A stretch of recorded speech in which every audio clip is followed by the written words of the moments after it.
Donc on va peut-être démarrer tout de suite le débat sur cette thématique, donc jeunesse et politique. Peut-être démarrer par Omar Alaoui, qui est membre du Conseil national du PAM, le parti Authenticité et Modernité. Pour déjà jeunesse et politique, est-ce que c'est combinable ou pas?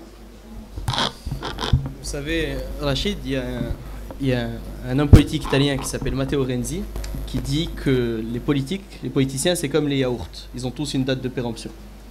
Sauf qu'au Maroc, on mange des yaourts avariés depuis très longtemps. Et malheureusement, ce n'est pas qu'au Maroc, c'est un phénomène universel.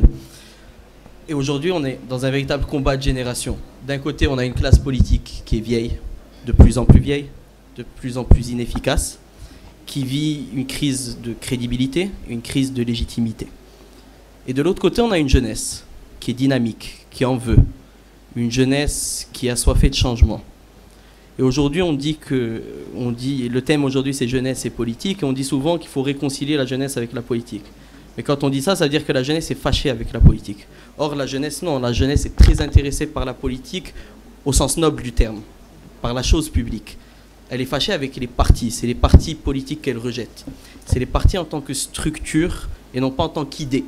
L'idée du parti est essentielle en démocratie, mais c'est la structure partisane comme elle existe aujourd'hui au Maroc, caractérisée par le populisme, un populisme qui gagne les rangs de quasiment tous les partis aujourd'hui au Maroc, une classe politique caractérisée par le népotisme, il y a des familles qui règnent dans les partis, on le sait, une classe politique avec des petits arrangements entre amis, avec de la politique politicienne, c'est ce que la jeunesse marocaine rejette. Ce n'est pas les partis en eux-mêmes, ce n'est pas la politique.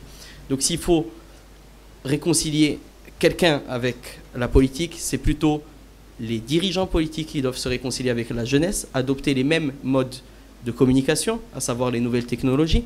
Aujourd'hui, les jeunes sont sur la toile et c'est un outil beaucoup plus efficace pour parler à la jeunesse. Au lieu de descendre sur le terrain, on ouvre un compte Facebook, on ouvre un compte Twitter et on est tout de suite accessible à une grande partie de la jeunesse.